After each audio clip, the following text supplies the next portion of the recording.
이 땅에 태어난 모든 사람들은 영향력을 미치고 살게 됩니다. 어떤 사람은 선한 영향력을 미치게 되고 또 어떤 사람은 악한 영향력을 미치게 됩니다.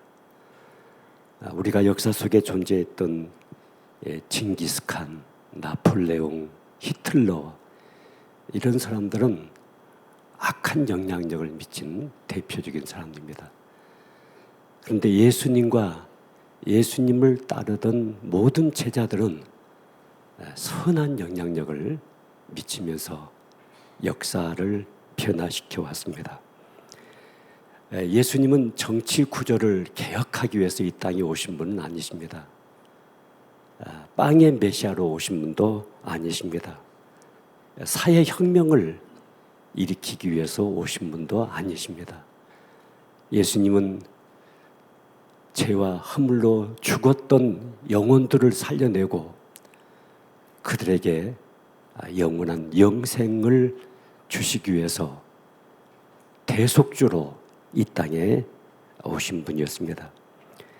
예수님께서 이 거룩한 생애를 살아가시고 또 예수님이 친히 감당하셔야 될 사역들을 계승하고 그 사명을 받을 제자들을 한 사람 한 사람을 부르신 역사적인 사건이 오늘 본문 속에 기록이 되고 있습니다. 예수님께서 그 당시에 한 사람 한 사람의 제자를 부르신 것처럼 오늘 아침에 여러분 한 분 한 분을 예수님께서 부르고 계십니다. 우린 이 부르심에 응답하는 깊은 결단의 시간이 돼야 될 것입니다.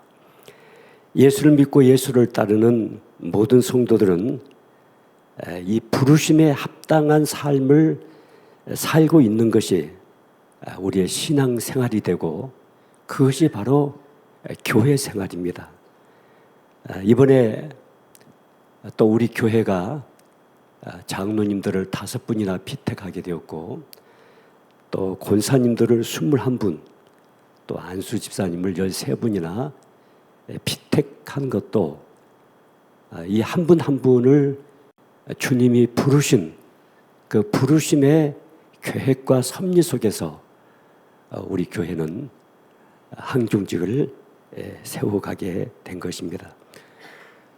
우리가 예수 믿고 구원받는다고 하는 이 구원은 죽어서 천국만 가는 1차적인 목적만 있는 것이 아니라 주님의 부르심에 어떻게 합당한 삶을 이 땅에서 살아갈 것인가 하는 큰 그림이 이 구원이라고 하는 하나님의 놀라운 계획 속에 담겨져 있습니다.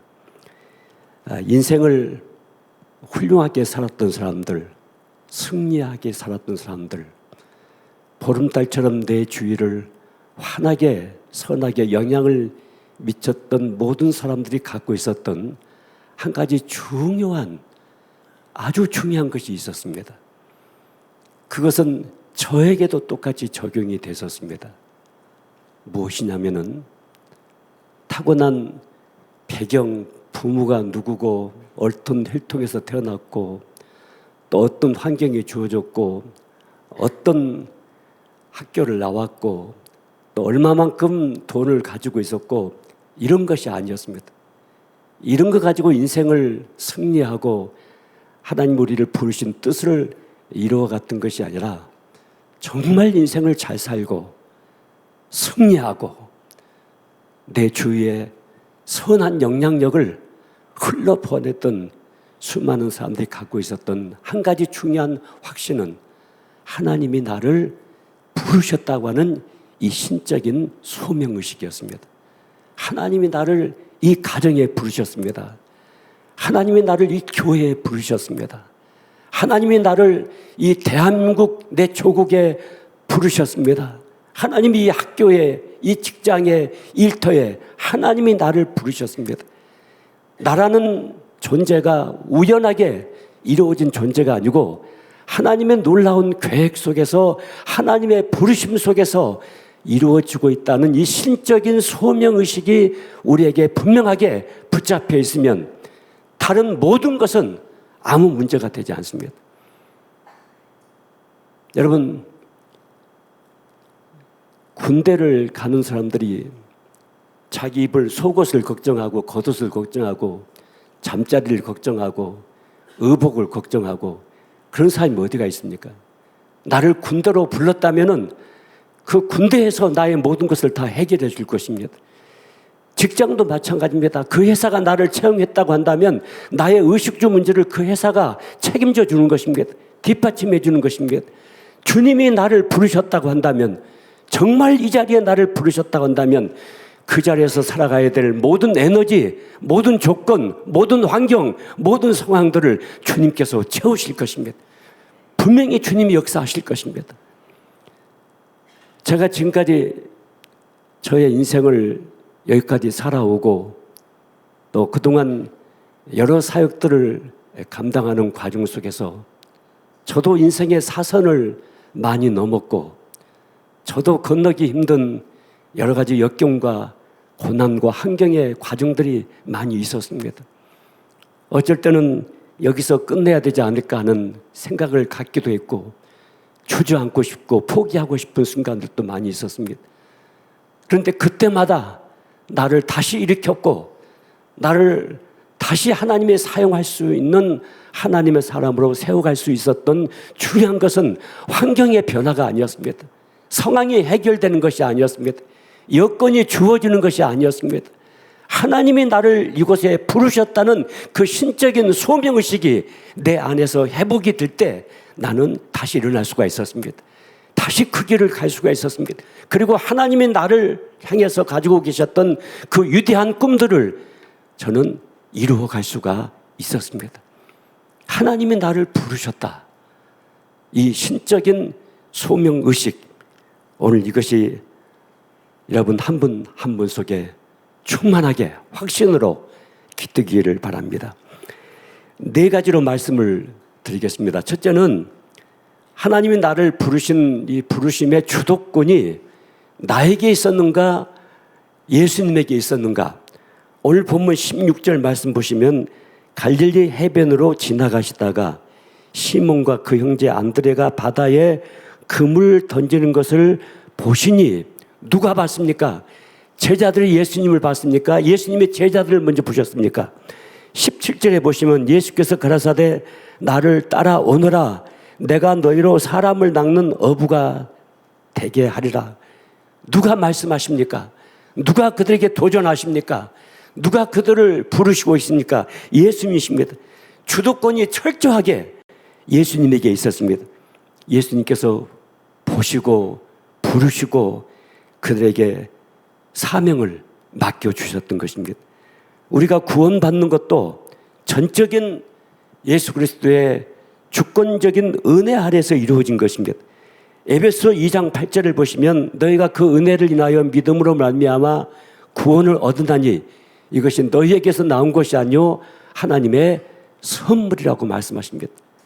우리에게서 나온 것이 아니고 우리의 종교성과 종교적인 혈통과 우리의 열심과 우리의 도덕과 윤리 속에서 나온 구원이 아니라 이것은 전적인 하나님의 은혜로 말미암아 우리에게 주어진 선물인 것입니다. 그래서 사도 바울은 로마서 8장 33절에서 누가 능히 하나님의 택하신 자들을 송사하리요 의롭다 하신 이는 하나님이시니 누가 정죄하리요. 나를 구원하시고 나를 죽음에서 일으켜 두시고 나를 이 자리에 있게 하신 그 하나님의 은혜 아래 여러분과 내가 있다는 사실을 확실하게 못을 박아야 됩니다. 내 능력과 내 혈통과 내 조건과 내 실력으로 구원받던 것도 아니고 하나님의 자녀가 된 것이 아닌 것처럼 오늘 하나님께서 나를 이 가정의 엄마로 아빠로 나를 이 가정의 자녀로 나를 이 교회의 성도로 나를 이 교회의 목사로 그리고 이 대한민국의 백성으로 주권을 가지고 있는 시민으로 내가 있는 것은 내가 선택한 것이 아니고 전적으로 하나님이 나를 부르셔서 나에게 맡겨주신 신적인 사명이라는 사실을 우리가 확신해야 되겠습니다. 그렇기 때문에 하나님이 나를 버리시지 않는 한, 나를 부르시고 나를 선택하시고 나에게 은혜를 베푸신 그 하나님이 나를 떠나지 않는 한, 하나님이 나를 포기하지 않는 한 내 인생은 절대로 망할 수가 없습니다. 여러분, 하나님이 망하는 걸 보셨습니까? 하나님이 망했다는 성경 구절을 어디서 읽어보신 적이 있으십니까? 여러분, 하나님이 계획하시고 하나님의 놀라운 섭리 가운데서 우리를 부르셔서 이 일을 이루기를 원하셨다고 한다면 절대로 우리 인생은 망하지 않습니다. 우리의 구원은 취소되지 않습니다. 우리를 향하신 하나님의 꿈은 절대로 실패로 돌아갈 수가 없습니다. 반드시 우리 한 사람 한 사람을 부르신 그 하나님의 거룩하신 뜻과 섭리가 아름답게 이루어져 가게 될 것을 믿습니다. 두 번째로, 오늘 본문 속에 예수님께서 부르셨던 이 부름받은 사람들의 직업이 구체적으로 무엇인가를 아주 성경이 소상하게 밝히고 있습니다. 16절 말씀 보시면 시몬과 그 형제 안드레가 바다에 그물 던지는 것을 보시니 저희는 어부라, 이렇게 고기 잡는 어부들이었습니다. 이 사람들은 자신의 실존과 생존을 위하여 날마다 거친 파도와 싸워가면서 바다에 고기를 잡는 어부였습니다. 이들은 늘 꿈이 있었습니다. 나도 물고기 한 매처를 움켜 잡아가지고 배도 좀 몇 척 좀 늘려보고 싶고, 나도 우리 동네 유지라고 하는 말도 좀 들어보고 싶고, 나도 좀 출세 좀 하고 싶고, 성공도 하고 싶다. 그래서 늘 바다를 나가기 전에는 부푼 꿈을 가지고 바다에 나갔습니다. 온종일 인생의 모든 에너지를 쏟아부으면서 이들이 가지고 있었던 한 가지의 목표, 목적. 내가 아침에 일어나는 이유가 무엇이었습니까? 내가 결혼하는 이유가 무엇이었습니까? 건강을 관리하는 이유가 무엇이었습니까? 내가 열심히 일하는 이유가 무엇이었습니까? 그것은 물고기 한 미천 잡아내는 데 있었습니다. 이 물고기를 잡는 어부들이었습니다. 여러분, 그들이 집중하고 있는 그 물고기를 현대어로 번역을 한다면 그것은 물고기는 돈입니다. 물고기는 명예고 권력입니다. 이 세상 사람들이 24시간 미치고 살고 있는 모든 세상사의 대명사가 이 물고기란 단어 속에 포함이 되어져 있습니다.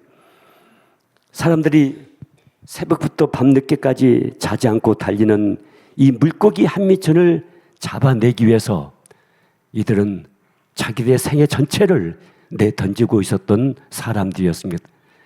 그런데 여러분, 물고기는 영원한 것이 아닙니다. 가시적이고 찰나적이고 순간적입니다. 물고기는 며칠 가지 아니해서 썩어버리고 마는 것입니다. 예수님께서 지금 부르시고 있는 사람들은 바로 이 가시적이고 찰나적인 물고기를 잡는데 인생의 꼴대를 두고 있었습니다. 죽으나 사나 먹고 마시고 모든 것 전체가 이 물고기를 한 미천 잡아내는데 목표를 둔 사람들이었습니다. 영원하지 않는 순간적인 것들을 위하여 자신의 생애 전체를 드리고 있는 사람들이었습니다. 여러분, 우리도 마찬가지였습니다. 우리가 예수를 믿기 전에, 예수님의 부름을 받기 전에는 우리 인생의 목표도 물고기에 있었습니다. 저도 어릴 때부터 저희 집에 자녀들이, 형제가 7명인데 아버지가 자녀들 교육을 시킨 것이 아니고 저희 어머니가 우리 자녀들 교육을 시켰습니다.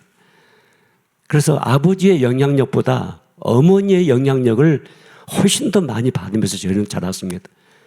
저희 어머니가 저희 자녀들을 교육시킬 때, 또 저를 교육시킬 때 무엇을 위해서 인생을 살 것인가? 너는 어디를 향해서 달려가야 될 것인가? 너는 어떤 성공을 해야 될 것인가? 너는 이 땅에서 무엇을 한 움큼 묵게 잡아야 될 것인가? 저희 어머니의 교육의 처음부터 마지막까지는 물고기였습니다. 돈을 좀 많이 벌고 성공하고 잘 되고 부자가 되고, 이렇게 어머니 아버지처럼 너는 농사 짓고 살지 말아라, 너는 출세해야 된다고, 전체가 물고기였습니다. 그것을 위해서 저도 제 인생을 살았습니다. 그런데 어느 날 예수님을 나의 구주로 영접하고 내가 주님의 부르심을 입는 순간 그 물고기의 인생의 가치관에서 내 인생의 가치관이 이동하기 시작했습니다. 물고기가 아니라 사람에게 이동이 되기 시작했습니다. 오늘 여러분도 예수를 믿기 이전에 여러분의 인생의 목적과 목표는 물고기였을 것입니다. 또 예수를 믿고 난 이후에도 여전히 교회 와서 내가 예수 잘 믿어서 복을 잘 받아가지고 물고기 한 미처럼 움켜잡아야 되겠다. 다른 사람보다 복을 더 많이 받고 이 땅에 눈에 보이는 물질적인 복을 좀 더 많이 받아야 되겠다. 여기다가 신앙의 목표를 두는 사람들도 있을 것입니다. 그러나 성경은 우리에게 말씀합니다.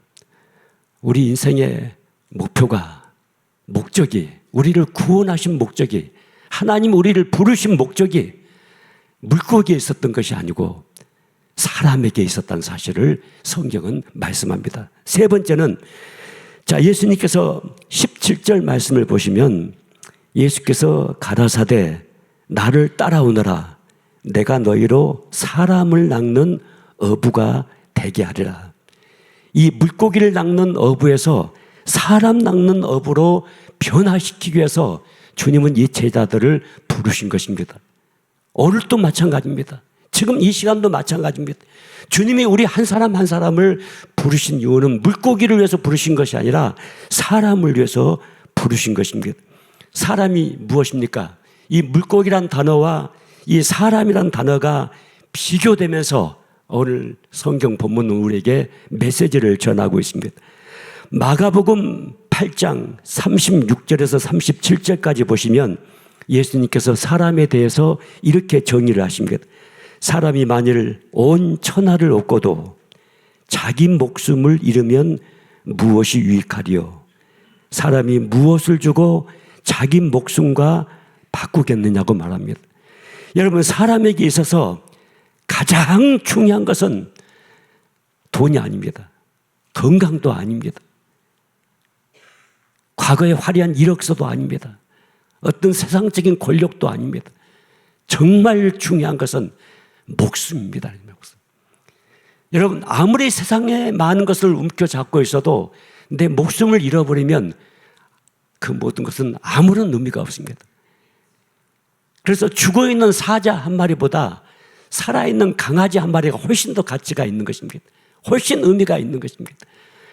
우리의 목숨을 하나님께서 이 땅에 연장하고 계시고 우리의 건강을 붙잡고 계시고 우리의 한순간 한순간 호흡을 주장하고 계시는 그 하나님의 위대한 의도가 어디에 있었는가, 어디에 있는가를 우리가 이 시간 분명하게 다시 한번 확인을 해야 되겠습니다.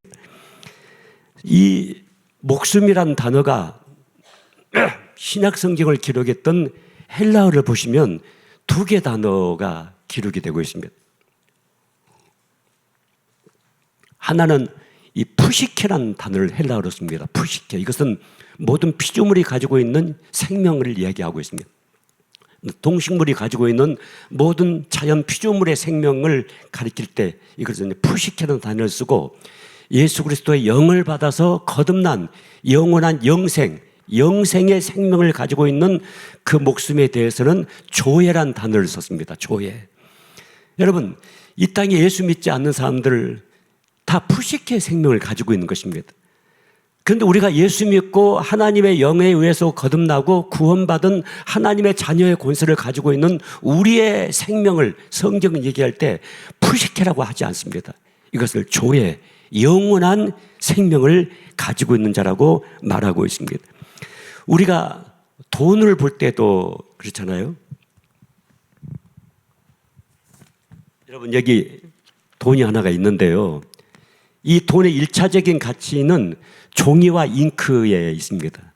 이 종이와 잉크만 있으면 이 돈을 이렇게 만들어낼 수가 있잖아요.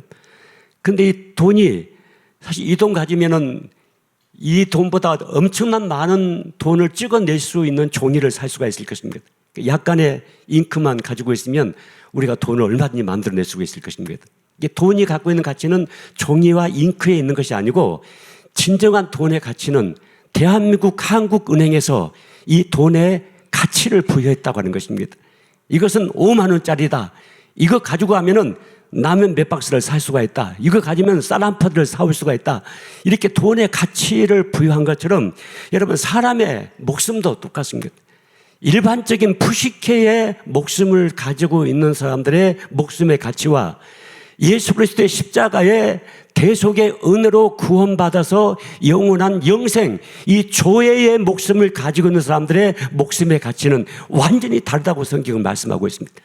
어떻게 예수님 말씀하시냐면 온 천하를 얻고도 이 목숨 하나와 바꿀 수가 없을 만큼 그렇게 절대적인 가치와 생명의 의미가 오늘 우리에게 있다는 사실을 예수님은 거듭거듭 우리에게 말씀하고 있습니다. 하나님의 영이 임하고 예수님께서 우리에게 은혜를 부어주시고 우리를 부르신 그 하나님 앞에서 하루하루의 삶을 살아가는 사람들에게 예수님은 뭐라고 말씀하시냐면 내가 너희를 구원하고 구속하고 불렀고 너는 내 것이라고 내가 지칭했던 가장 중요한 이유는 내가 너로 하여금 사람 낚는 어부가 되게 하기 위해서 그렇다. 이 사람을 변화시키고 사람을 구원하고 사람을 회복하고 사람에게 은혜를 끼치고 사람에게 소망을 붙잡게 만들고 사람에게 이 허무의 강을 건너게 만드는 이 사람 자체를 얻어내는 이 거룩한 삶을 살게 하기 위해서 내가 너를 불렀다고 말씀하십니다. 여러분 이 말씀 앞에 우리 모두가 아멘 해야 될 것입니다. 아멘. 여러분 사람의 생명은 그 생명 자체가 희망입니다. 생명이 있기 때문에 온 우주가 있고 오늘이 있고 내일의 꿈이 있는 것입니다. 이 사람 때문에 사람들에게 미칠 선한 영향력을 위하여 하나님은 우리를 부르셨다고 말씀하십니다. 우리가 돈 열심히 벌어야 됩니다. 열심히 공부도 해야 됩니다. 열심히 노동도 해야 됩니다. 아침부터 일어나서 열심히 직장에 달려가야 됩니다. 그 모든 것을 하는 이유가 어디 있습니까? 시집도 가고 장가도 가야 됩니다. 왜 해야 됩니까? 사람을 얻어내는 그 어부의 삶을 효과적으로, 능동적으로, 훌륭하게 그 모든 일을 감당하기 위해서 그 모든 것들을 우리에게 필요한 것이지 그 돈의, 노동의, 직장에 우리 인생의 목표가 있는 것은 아니다는 사실을 말씀하고 있습니다. 그래서 우리가 예수님의 부르심 앞에 있는 모든 사람들은 이제 그 예수님이 나를 이 물고기의 가치관에서 사람의 가치관을 이동시켜버린 것. 이 가치관이 이동이 되는 순간부터 우리의 인생은 달라지기 시작합니다. 눈빛이 달라지기 시작합니다. 그 사람의 삶의 내용이 달라지기 시작합니다. 열심히 일하고 열심히 노동하고 땀 흘리고 열심히 돈을 벌고 열심히 가정생활하고 이 모든 것은 내 곁에 있는 누군가를 살려내고 싶어서 누군가를 먹이고 싶어서 내 옆에 있는 누군가에게 희망을 주고 그 누군가의 상처를 싸매주고 그 누군가를 살려내는 거룩한 사람 낚는 어부의 삶을 살게 하기 위해서 오늘 우리에게 이 모든 것이 필요한 것입니다. 여러분 열심히 돈을 버셔야 됩니다. 열심히 공부도 하셔야 됩니다. 열심히 출세도 해야 됩니다. 열심히 노동도 해야 됩니다. 직장생활도 열심히 해야 됩니다. 그런데 그 자체의 목표가 있는 것이 아니고 그 삶을 그렇게 살아감으로 말미암아 나를 통해서 이루기로 원하시는 이 사람 낚는 어부의 삶을 더 생산성 있게, 더 생명력 있게 살아내기 위한 것입니다. 네 번째로 이 사람 낚는 부르심의 조건이 무엇이냐면 17절 말씀 보십시오. 예수께서 가라사대 나를 따라오너라. 그리하면 내가 너희로 사람을 낚는 어부가 되게 하리라고 말씀합니다. 하나님 앞에 부름받은 모든 사람들이 가져야 될 가장 중요한 조건 하나는 나를 부르신 그분을 따라가는 삶을 사는 것입니다. 여러분 제자라는 말 뜻은 선생님에게 배우고 배운 대로 따라가는 것을 제자라고 말하고 있습니다. 더 중요한 것은 우리가 누구에게 배우는 것인가, 우리 선생님이 누군가, 여기에 더 큰 의미가 있습니다. 예수 믿는 사람들이 진정한 우리의 선생님으로, 우리의 주님으로 섬기고 있는 분은 예수님이십니다. 그 예수님이 우리에게 가르쳐 주신 것을 우리가 배우고 그 예수님의 가신 길을 따라가는 사람들이 바로 이 부르심을 받은 제자들의 삶이 돼야 됩니다. 여러분, 광산업자가 논으로 갈 필요는 없잖아요. 농사 짓는 사람이 산속으로 올라갈 필요는 없잖아요. 농사 짓는 사람은 논으로 가야 되고, 광산업자는 산으로 올라가서 토굴을 해야 되는 거 아닙니까? 여러분, 우리가 예수 믿는 사랑 남는 업으로 우리를 부르신 주님 앞에 살고 있다고 한다면 이제 주님이 우리를 부르신 그 길로 가야 되지 않겠습니까? 주님이 가신 그 길을 가야 되지 않겠습니까? 주님이 도박장에 가신 적이 없습니다. 그래서 우리도 도박장에 안 가는 것입니다. 주님이 카바레에 가신 적이 없습니다. 그래도 우리도 카바레에 안 가는 것입니다. 주님이 가신 그곳을 우리도 가는 사람들이 제자들이고, 이 부르심에 합당한 삶을 살고 있는 사람들입니다. 주님이 무엇을 위해서 꿈을 꾸고 계십니까? 무엇을 위해서 주님은 먹고 마시고 잠을 잡니까? 주님이 무엇을 위해서 하루 일과를 시작하십니까? 여러분, 주님에게 온통 모든 보여지는 목표는 사람이었습니다. 사람. 돈을 주고도 절대 사람을 얻을 수는 없습니다. 제가 그동안 사역을 하면서 많은 제 주위의 동역자들에게 그런 얘기를 한 적이 있습니다. 돈은 얼마든지 잃어도 좋다. 그 돈은 또 벌면 되기 때문이다. 근데 사람을 잃어서는 안 된다. 사람을 사야 된다. 돈을 얼마든지 투자를 해서라도 그 사람의 마음을 얻고 그 사람을 살 수만 있다고 한다면 우리가 그 사역에 매진해야 된다는 이야기를 많이 했던 기억이 있습니다. 주님이 나를 부르신 그 부르심에 반응하고 또 그분을 진정으로 우리가 따르기 위해서 해야 될 작업 하나가 있습니다. 오늘 18절 말씀 보십시오. 18절 말씀. 곧 그물을 버려두고 따르니라. 20절 말씀도 보세요. 곧 부르시니 그 아버지의 세배대를 품꾼들과 함께 배에 버려두고 예수를 따르니라. 여기 버려두고, 버려뒀다, 내려놓는다. 여러분, 이 버리는 삶이 있어야 됩니다. 내려놓는 삶이 있어야 됩니다. 우리가 효과적으로 사람 낚는 어부의 삶을 살기 위해서, 정말 인생을 승리하기 위해서, 잘 살기 위해서, 멋있는 삶을 살기 위해서 우리가 해야 될 작업이 하나가 있는데, 그것은 버리는 삶입니다. 내려놓는 삶입니다. 여러분, 아무리 내 다정한 친구라 할지라도 그 친구가 나의 신앙 성장에 방해하고 교회 생활에 방해를 한다고 한다면 그 친구를 과감하게 내려놓아야 됩니다. 그것이 현명한 충성스러운 예수님의 제자의 삶을 살아가는 것입니다. 나의 그 취미 생활이 그렇게 나를 모든 관심을 집중시키고 있다고 한다면, 여러분, 제가 낚시를 굉장히 좋아했거든요. 낚시에 미치면 마누라도 몰라본다, 그런 얘기가 있습니다. 요즘 골프를 치는 사람들이 그런 얘기를 하는 것이 아닌가. 저는 골프를 안 쳤기 때문에 잘 모릅니다만은 참 낚시를 제가 굉장히 좋아했습니다. 근데 최근 들어서 제가 낚시를 한 번도 해본 적이 없습니다. 그때는 낚시를 그렇게 즐겼는데 지금은 그 낚시를 할 수 있는 시간적인 여유가 없는 것 같습니다. 여러분, 내가 아무리 좋아하는 취미 생활을 할지라도 이것이 나의 신앙생활과 교회생활과 이 사람 낚는 어부의 삶에 나에게 효과적으로 역할이 되지 않고 있다고 한다면 과감하게 그 취미생활도 내려놓고 하나님이 원하시는 방향으로 있는 방향을 바꿔야 될 것입니다.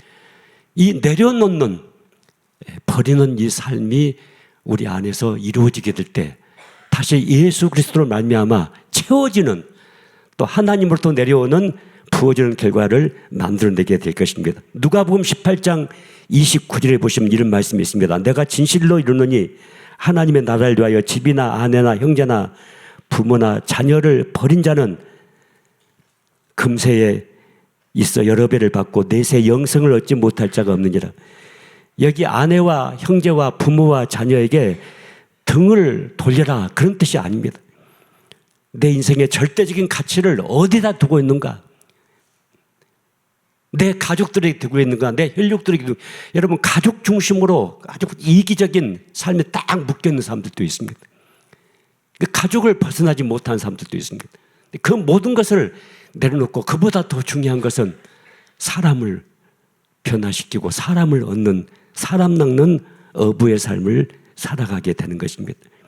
지금은 예수를 믿든지 아니면 만문 종교의 신자가 되든지 사람들이 이 둘 중에 하나를 선택하고 있는 것 같습니다. 그래서 예수님께서 돈을 선택할 것인가 아니면 하나님을 선택할 것인가 양자택일을 하라고 우리에게 거듭거듭 성경은 말씀을 하고 있습니다. 여러분의 삶 자체가, 여러분의 인생 자체가, 그리고 지금 여기 앉아서 예배하고 있는 나 자신이 하나님이 나를 부르신, 이 부르심에 응답한 삶이라는 사실을 여러분 꼭 기억하시길 바랍니다. 하나님이 나를 부르셨다. 그렇다고 한다면 그 부르심에 합당한 삶을 살기 위해서 내가 무엇을 버려야 될 것인가, 무엇을 내려놓아야 될 것인가, 이것을 점검하셔야 될 것입니다. 그리고 그분을 따르기 시작해야 될 것입니다. 그러면 주님은 우리를 부르신 사람 낚는 어부의 삶을 가장 효과적으로 살게 만들어내실 것입니다. 어차피 한 번 사는 것입니다.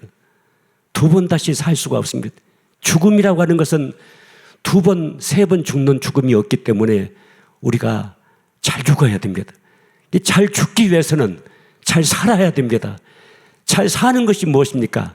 나를 부르신 그 부름의 주체가 누구고, 그리고 그 부름의 이유가 무엇이고, 목적이 어디에 있는 것인가, 그 부름을 어떻게 효과적으로 내가 살 수가 있을 것인가, 그리고 내가 어떻게 하나님 앞에서 풍성하고 승리로운 삶을 살 수 있을 것인가를 말씀 앞에서 결단하고 이 발걸음을 한 걸음 한 걸음 믿음으로 옮겨가는 것입니다. 우리 모든 성도들이 이 주님의 부르심에 의해서 오늘 이 자리에 앉아 계신 것입니다.